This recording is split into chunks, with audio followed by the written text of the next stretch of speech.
नमस्कार दोस्तों, स्वागत है आपका हमारे YouTube channel the horror B पर, जहां आपको मिलेंगी ऐसी डरावनी कहानियां जो आपके दिल की धड़कन को तेज कर देंगी। आज की कहानी एक बस ड्राइवर की है जिनका नाम रघुवीर राणा है और वो हिमाचल प्रदेश के रहने वाले हैं। तो अब मैं आपको ये कहानी रघुवीर के नजरिए से सुनाने जा रहा हूँ। लेकिन कहानी शुरू करने से पहले मैं आपसे कहना चाहता हूँ कि वैसे तो आपने बहुत सी कहानियां सुनी होंगी, लेकिन आज जो कहानी मैं आपको सुनाने वाला हूं उसे सुनकर आपको बहुत मजा आने वाला है और साथ ही डर का एहसास भी होने वाला है। और अगर आप इस चैनल पर पहली बार आए हैं तो चैनल को सब्सक्राइब जरूर करें ताकि आप भी हमारी इस फैमिली का हिस्सा बन सकें और आने वाली वीडियो आप तक आसानी से पहुंच जाए। दोस्तों, आप सब कहानी को तो पूरा सुन लेते हो लेकिन वीडियो को लाइक नहीं करते। लेकिन इस बार मुझे पूरी उम्मीद है कि आप सब इस वीडियो को लाइक जरूर करेंगे ताकि मुझे भी ये एहसास हो सके कि मेरी मेहनत आपको पसंद आ रही है।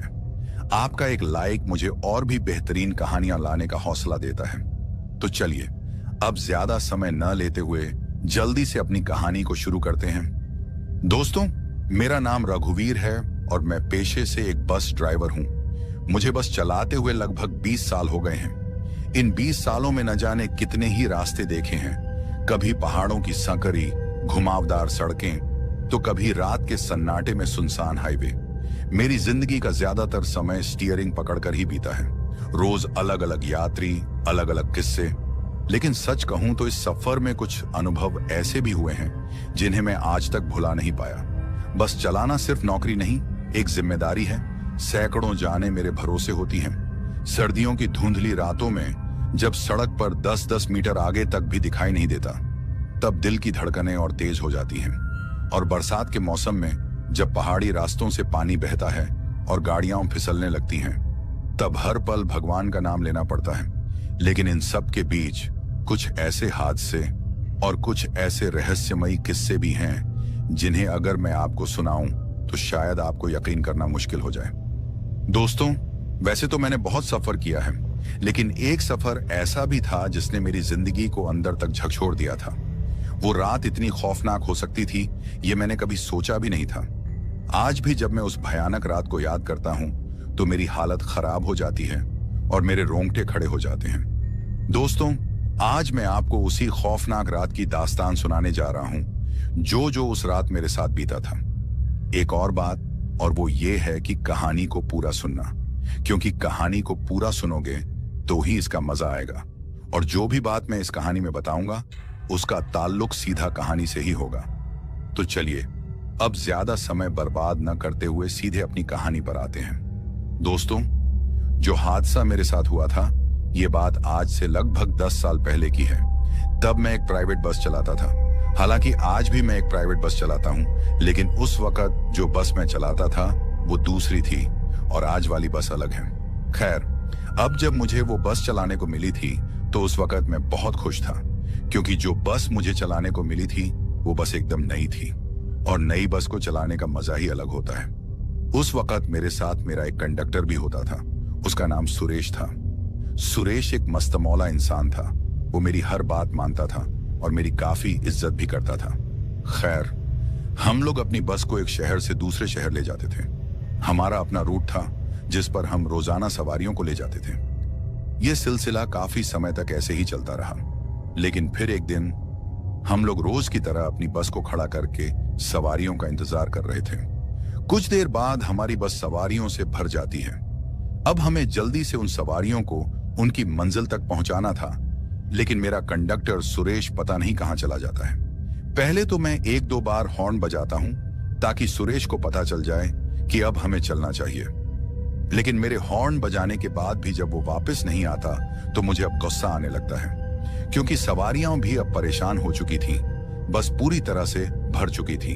तभी अचानक मेरी नजर दूसरी तरफ के साइड मिरर में पड़ती है तो मैं देखता हूं कि मेरा कंडक्टर सुरेश किसी आदमी से बात करता हुआ मुझे दिखाई देता है। अब जब मैं उसको किसी आदमी से बात करते हुए देखता हूं तो मैं फिर से 2 से 3 बार हॉर्न बजाता हूं और फिर अपनी बस को स्टार्ट करता हूं। मेरे बस स्टार्ट करते ही मेरा कंडक्टर सुरेश उस आदमी से बात खत्म करके बस में चढ़ जाता है। अब जब सुरेश बस में आता है तो मैं थोड़े गुस्से में सुरेश से कहता हूं, तुम्हें हॉर्न की आवाज सुनाई नहीं देती क्या?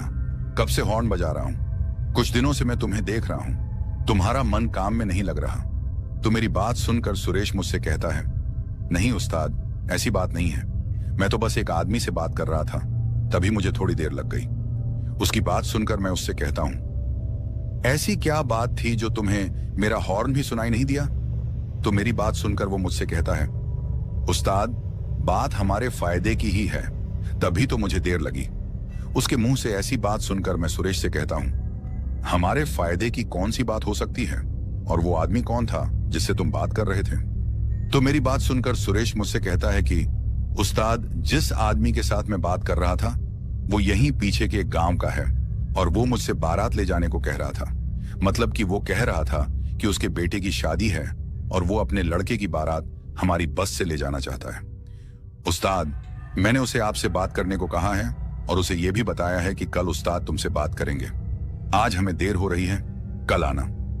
उसके बाद सुरेश मुझसे कहता है कि उस्ताद, मैंने उससे कल आपसे मिलने को कहा है और उसे कहा है कि उस्ताद से ही आप इस बारे में बात करना, और अगर वो मान गए तो लेन देन की बात भी कर लेना।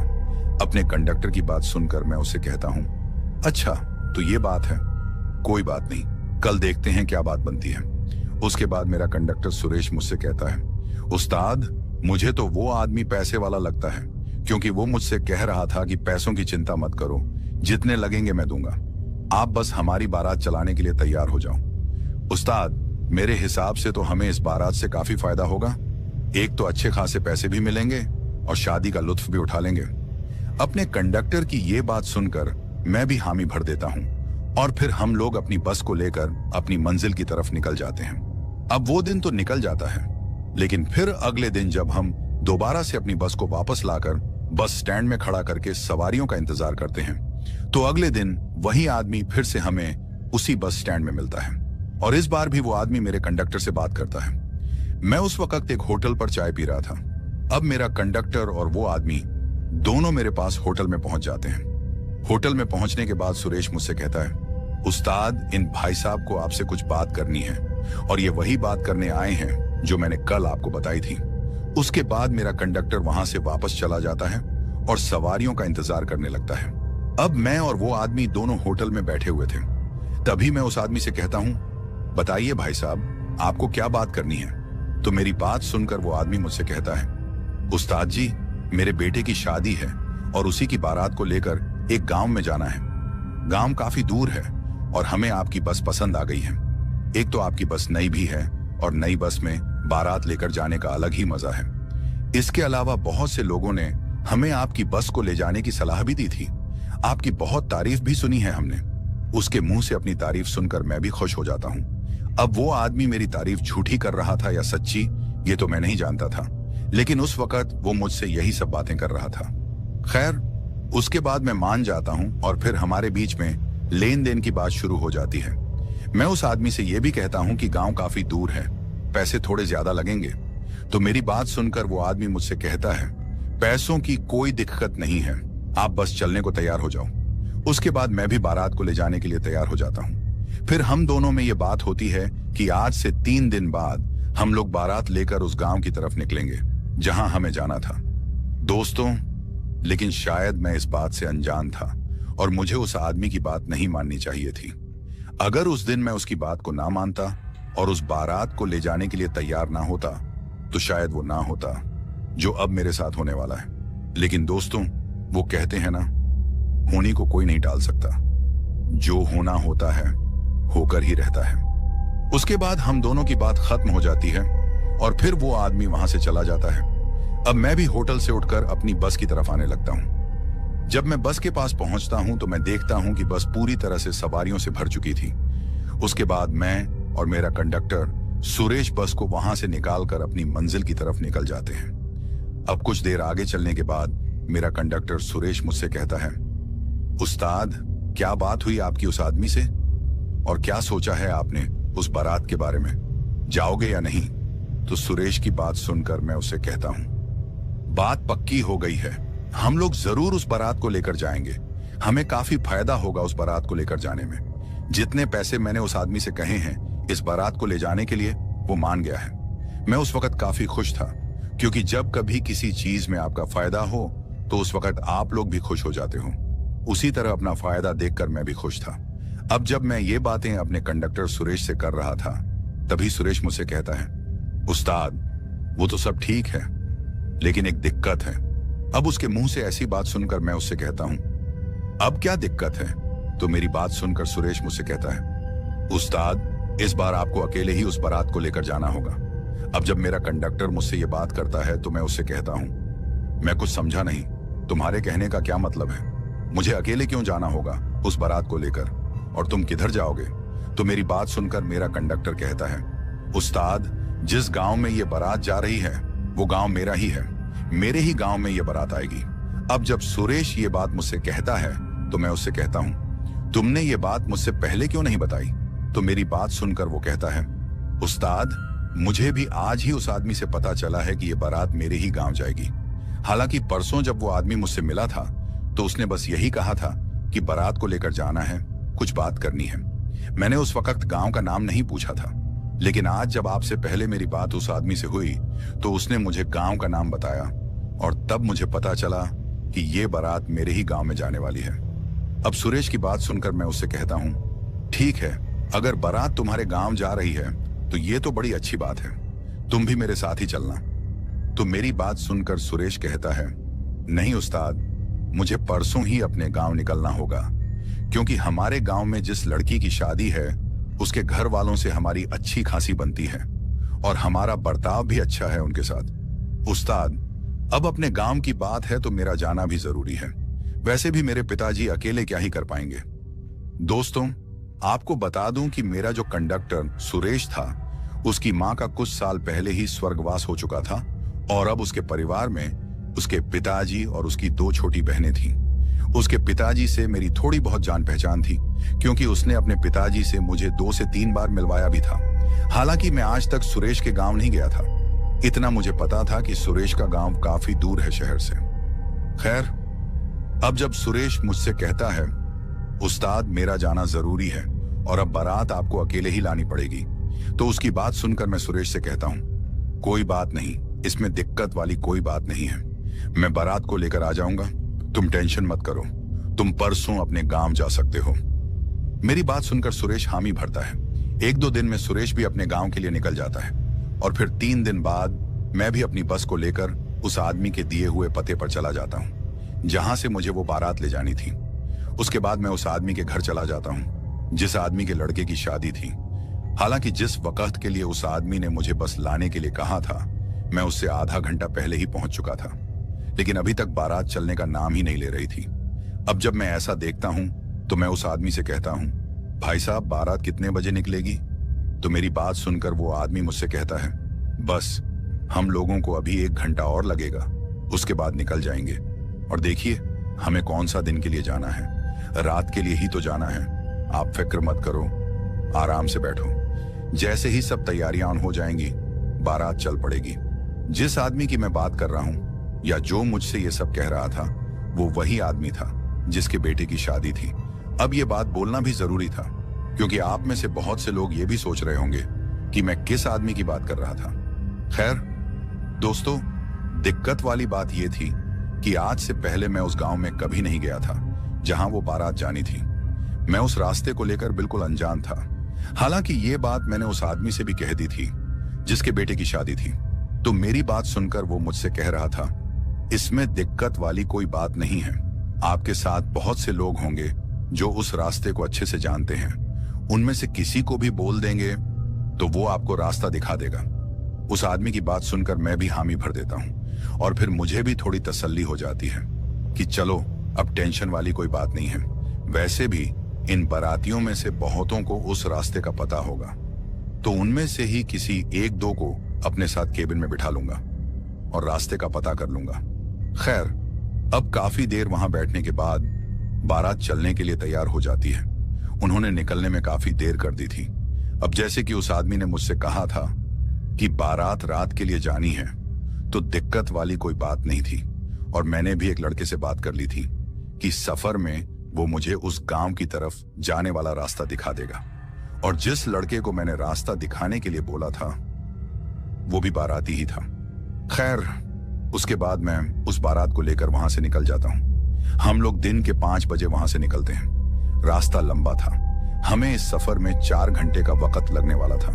दोस्तों, मैं उस गांव की तरफ तो निकल गया था, लेकिन शायद मुझे इस बात का पता नहीं था कि आज की रात मेरे ऊपर कितनी भारी पड़ने वाली है। और आज रात को जो मेरे साथ होने वाला था उससे मैं बिल्कुल अनजान था। जैसे जैसे हम सफर में आगे की तरफ बढ़ रहे थे, दिन ढलता चला जा रहा था। काफी देर सफर करने के बाद शाम हो जाती है और फिर हमारी आंखों के सामने वो शाम रात में बदल जाती है। दोस्तों, उस रास्ते की बात करूं तो वो रास्ता रात के वक्त काफी सुनसान नजर आ रहा था। सिर्फ हमारी गाड़ी ही उस रास्ते पर चल रही थी। हम लोग पहाड़ी नुमा इलाके से गुजर रहे थे। बीच बीच में हमें जंगल का इलाका भी नजर आ रहा था। अंधेरा अब काफी ज्यादा गहरा हो चुका था और दूर दूर तक पसरा हुआ था। हम सिर्फ उतना ही देख पा रहे थे जितना हमारी गाड़ी की हेडलाइट्स हमें दिखा रही थी। उसके अलावा हमें कुछ भी नजर नहीं आ रहा था, क्योंकि अंधेरा काफी ज्यादा हो गया था। जैसे जैसे हम लोग आगे की तरफ बढ़ रहे थे, माहौल और भी डरावना बनता जा रहा था। लेकिन इन सब के बीच बाराती बस के अंदर काफी मौज मस्ती कर रहे थे। ढोल और शहनाई की गूंज हमें साफ सुनाई दे रही थी। इन आवाजों की वजह से वो सफर हमें बिल्कुल मजेदार लग रहा था और मैं भी उन बारातियों के साथ थोड़ा मौज में था। अब कुछ देर और सफर करने के बाद हम अपनी मंजिल पर पहुंच जाते हैं। मतलब कि हम लोगों ने 4 घंटे का सफर पूरा कर लिया था और अब हम लोग उस गांव तक पहुंच गए थे जहां हमें जाना था। मैं अपनी बस को थोड़ा साइड में लगा लेता हूं और फिर मेरी बस में से सारे बाराती उतरने शुरू हो जाते हैं। कुछ ही देर में सभी बाराती बस से उतर जाते हैं। अब जब हम सब उस जगह उतर जाते हैं तो हमें वहां कोई गांव नजर नहीं आता। अब जब ऐसा होता है तो मैं उस लड़के से पूछता हूं कि यहां तो कोई गांव मुझे नजर नहीं आ रहा, फिर तुमने मुझे यहां रुकने को क्यों कहा? ये बात मैं जिस लड़के से कर रहा था, ये वही लड़का था जिसने मुझे यहां तक रास्ता दिखाया था और ये भी बाराती था। खैर, मेरी बात सुनकर वो लड़का मुझसे कहता है, उस्ताद जी, यही हमारी मंजिल है जहां हमें उतरना था। और जिस गांव की आप बात कर रहे हो जहां ये बारात जानी है, तो वो गांव यहां से नीचे की तरफ है। यहां से हमें वहां पहुंचने में 20 से 25 मिनट लगेंगे। अब वहां तक तो गाड़ी नहीं जा सकती, तो वहां तक हमें पैदल ही सफर करना पड़ेगा। उस लड़के की बात सुनकर मैं अपनी बस को अच्छे से लॉक कर देता हूं और फिर मैं भी उस बारात के लोगों के साथ पैदल ही उस रास्ते पर नीचे की तरफ चल पड़ता हूं। उस गांव तक जाने के लिए कोई सड़क नहीं बनी थी, तो हमें पैदल ही जाना था। खैर, अब लगभग आधे घंटे के पैदल सफर के बाद हम उस गांव में पहुंच जाते हैं जहां हमें जाना था। बारात का अच्छे से स्वागत किया गया और मुझे वहां अपना कंडक्टर सुरेश भी मिला। सुरेश ने मुझे अपने पिताजी से भी मिलाया। उनका नाम हरिकिशन था। अब आप में से बहुत लोग ये भी सोच रहे होंगे कि मैं सुरेश, उसके पिता या फिर किसी और की बात कहानी में क्यों कर रहा हूं। तो आपको बताता चलूं, जैसे कि मैंने आप सबसे पहले ही कहा है कि इस कहानी में जो भी किरदार मैं आपको बताऊंगा, उनका ताल्लुक सीधे कहानी के साथ ही होगा। तो तभी मैं आपको इन सब के बारे में बता रहा हूं। खैर, अब जब सुरेश मुझे अपने पिताजी से मिलाता है तो मैं भी उनका हालचाल पूछता हूं। उनका नाम हरिकिशन होता है और वहां सभी लोग उन्हें हरिकाका के नाम से पुकारते थे। मैं भी उन्हें हरिकाका ही कहता था। वो बहुत अच्छे इंसान थे और वो मुझसे कह रहे थे, बेटा, रात को सोने के लिए हमारे घर में चले आना। वहां तुम्हें कोई दिक्कत नहीं होगी, क्योंकि वैसे भी तुम काफी थक चुके होंगे। पहले तुम शादी का आनंद लो, खाना पीना अच्छे से खाकर सुरेश के साथ हमारे घर चले आना। तो उनकी बात सुनकर मैं उनसे कहता हूं, कोई बात नहीं हरिकाका, मैं जरूर आऊंगा। उसके बाद वो वहां से चले जाते हैं। अब कुछ देर तक तो सब ठीक रहता है, लेकिन फिर मेरी लड़ाई हो जाती है। अब आप लोग सोच रहे होंगे कि कैसी लड़ाई, तो आपको बताता चलूं कि मेरी लड़ाई उन्हीं बारातियों के कुछ लोगों के साथ हो जाती है। जिन लोगों से मेरी लड़ाई हो जाती है वो लोग काफी नशे में थे। वो लोग जानबूझकर मुझे तंग करने लगे थे। आप लोगों को तो पता ही है कि काफी लोग ऐसे होते हैं जो शराब के नशे में आकर जानबूझकर लड़ना चाहते हैं, और ये लोग भी बिल्कुल वैसे ही थे। अब जब वो लोग मुझे तंग कर रहे थे, पहले तो मैंने कुछ देर बर्दाश्त किया, लेकिन जब बात बर्दाश्त के बाहर हो जाती है तो फिर उनमें से मैं एक दो को पीट देता हूं, क्योंकि उन लोगों ने मेरे साथ हाथापाई शुरू कर दी थी और अपनी आत्मरक्षा के लिए मुझे उन पर हाथ उठाना पड़ा। हालांकि मैंने उन्हें काफी समझाया भी था, लेकिन वो मेरी बात को मान ही नहीं रहे थे। क्योंकि शराबी आदमी को समझाना मतलब पत्थर पर सर पटकने के बराबर होता है। और उस वक्त मेरा भी यही हाल था। जब उन लोगों ने मेरी बात नहीं मानी और वो लोग मुझसे हाथापाई पर उतर आए तो फिर मुझे अपना हाथ उठाना पड़ा। हालांकि मैं ऐसा करना नहीं चाहता था। मैं नहीं चाहता था कि मैं ऐसे किसी की शादी का मजा खराब करूं, लेकिन मैं करता भी क्या। उन लोगों ने मुझे मजबूर कर दिया था हाथ उठाने पर। खैर, अब जब ऐसा होता है तो दूल्हे का बाप मेरे पास आता है और वो भी मुझसे थोड़ा अजीब तरीके से बात करता है। वो मुझसे कहता है, आपकी गलती है, आपने इनको क्यों मारा। मैं उस आदमी को काफी समझा रहा था, लेकिन वो आदमी मेरी बात को मान ही नहीं रहा था। मेरे काफी बार समझाने के बाद भी जब वो आदमी समझा नहीं तो फिर बात पैसों के लेन देन पर आ गई। मैंने भी उससे कह दिया, ठीक है, अगर मेरी गलती है तो ठीक है, मुझे ही गलत समझो। आप मेरे जितने पैसे बनते हैं मुझे दे दो, उसके बाद आप जानो और आपका काम जाने। मेरी बात सुनकर उस आदमी का मन भी मुझसे लड़ने का हो जाता है, लेकिन फिर 2-3 लोगों के समझाने के बाद जितने मेरे पैसे बनते थे वो मुझे दे देता है। दोस्तों, मुझे उन लोगों की समझ ही नहीं आ रही थी कि आखिर उन सब ने मेरे साथ ऐसा क्यों किया। बारात के लगभग आधे से ज्यादा लोग शराब के नशे में थे और ये सब शराब के कारण ही हुआ था। इसलिए दोस्तों, कहते हैं कि शराब से जितना दूर रहो अच्छा है। ये अच्छी चीज नहीं होती, और अगर कोई पीता भी है तो उसे उतनी ही पीनी चाहिए जितने में वो खुद को संभाल सके, क्योंकि शराब जो है वो इज्जत बेइज्जती नहीं देखती। खैर, उसके बाद मेरा भी सारा मूड खराब हो गया था। मैं अब एक पल भी वहां रुकना नहीं चाहता था। मेरा कंडक्टर सुरेश भी वहीं पर था। उसने भी वहां पर लड़ाई में मेरा साथ दिया था। अब जब मैं वहां रुकना नहीं चाहता था तो मैं सुरेश से कहता हूं, सुरेश, मैं जा रहा हूं, मुझे अब यहां नहीं रुकना। तो मेरी बात सुनकर सुरेश मुझसे कहता है, उस्ताद, आपका इस वक्त यहां से जाना ठीक नहीं रहेगा। आप मेरी बात मानो, आज की रात रुक जाओ, सुबह होते ही निकल जाना। सुरेश ने मुझे काफी समझाया, लेकिन मेरा मूड खराब हो चुका था और मैं अब एक पल भी वहां रुकना नहीं चाहता था। सुरेश के पिताजी को इस बारे में कोई भी पता नहीं था। वो अपने घर चले गए थे। दोस्तों, मैं सुरेश की बात को न मानकर सीधा अपनी बस की तरफ उस गांव से पैदल ही ऊपर की तरफ चल पड़ता हूं, जो मेरी सबसे बड़ी गलती थी। काश उस वक्त मैंने अपने कंडक्टर सुरेश की बात मान ली होती तो वो ना होता जो अब मेरे साथ होने वाला है। खैर, लगभग आधे घंटे का पैदल सफर करने के बाद मैं अपनी बस के पास पहुंच जाता हूं और मैं अकेला ही वहां से आया था। मैं भूत प्रेत पर विश्वास नहीं करता था तो डरने का तो सवाल ही पैदा नहीं होता था। अब जब मैं अपनी बस के पास पहुंचता हूं तो बस के पास पहुंचते ही थोड़ा रुकता हूं, क्योंकि नीचे से पैदल आने के कारण मेरी सांसें थोड़ी तेज चल रही थीं और मैं थक भी गया था। मेरा गला सूख गया था और मुझे प्यास भी लगी थी। कुछ देर रुकने के बाद मैं अपनी बस को खोलता हूं और उसमें चढ़ जाता हूं। बस में चढ़ने के बाद मैं पानी की बोतल ढूंढता हूं, लेकिन मुझे कहीं भी पानी की बोतल नजर नहीं आती। शायद किसी बाराती ने ले ली हो या फिर कहीं फेंक दी हो। खैर, अब अपनी प्यास को भूलकर मैं सीधे बस स्टार्ट करता हूं और वहां से निकलने की सोचता हूं। लेकिन अब एक दिक्कत हो जाती है। दोस्तों, वो दिक्कत ये होती है कि बस को उस सड़क से मैं मोड़ नहीं सकता था। ऐसा इसलिए था क्योंकि सड़क जो थी वो सिंगल थी और मुझे बस को मोड़ने के लिए एक खुली जगह चाहिए थी जहां से मैं अपनी बस को आसानी से मोड़ सकूं। अब जिस जगह मेरी बस खड़ी थी वहां तो मैं बस को मोड़ नहीं सकता था। इसके लिए मुझे बस को थोड़ा आगे ले जाना पड़ा ताकि कोई खुली जगह दिखे जहां बस आसानी से मुड़ जाए। खैर, अब मैं बस को वहां से स्टार्ट करके आगे की तरफ बढ़ जाता हूं। करीब आधा किलोमीटर बस चलाने के बाद मुझे एक खुली जगह दिखाई देती है और वहां पर पानी का एक चश्मा भी था।